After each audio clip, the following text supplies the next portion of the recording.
ඉතින් අද නිවාඩු දවසේ අපි රස කේක් එකක් හදන්න තමයි යන්නේ. කේක් එක හදන්නේ බනානා වලින්.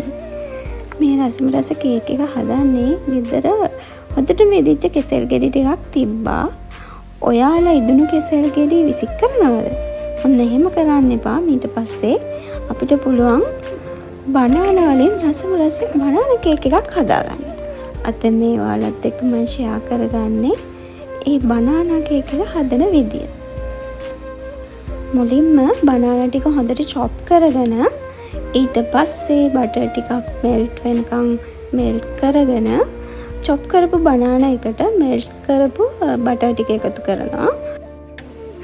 ඊට පස්සේ අපි බිත්තර දෙකක්, සුගර් ටිකක්, බේකින් පවුඩර්, කොකෝ පවුඩර්, වැනිලා ටිකක්, පාම් පිටි, ෆ්‍රෙෂ් මිල්ක්, සෝල්ට් ප්‍රමාණවත් පරිදි එකතු කරගෙන හොඳින් මික්ස් කරගන්නවා.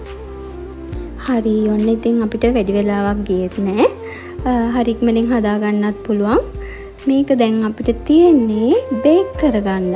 ඉතින් මං අද මේ කේක් එක බේක් කරන්න යවන්න එකේ. ඔයාලට පුළුවන් රයිස් කුකර් එකෙත් මේක බේක් කරගන්න. කේක් එක ඉතින් ලස්සන කරගන්නත් ඕනනේ. මම ලස්සන කරගන්න රටඉඳි ටිකක්, කජු ටිකක් ලස්සනට ඇතිරුවා.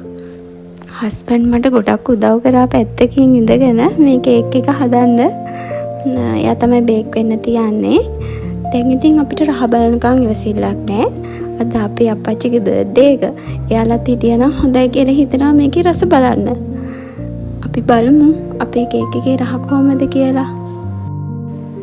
දැන් හරි, අපි 15 minutes විතර බේක් වෙන්න තියලා ඔන්න කේක් එක එළියට ගත්තා. මෙන්න මේ වගේ පෙනුමක් තමයි තියෙන්නේ කේක් එක. අපි දෙන්නට දැන් ඉතින් ඉවසිල්ලක් නැහැ. දැන් මේ කේක් එකක් කපලා කේක් එක කාලා තේ එකක් බොන්න තමයි හදන්නේ. ඔයාලත් ටී ටයිම් එකට රස බනානා කේක් එකක් හදලා බලන්න. එහෙනම් මං ගිහින් එන්නම්. ආයි වීඩියෝ එකකින් හම්බෙමු. බයි.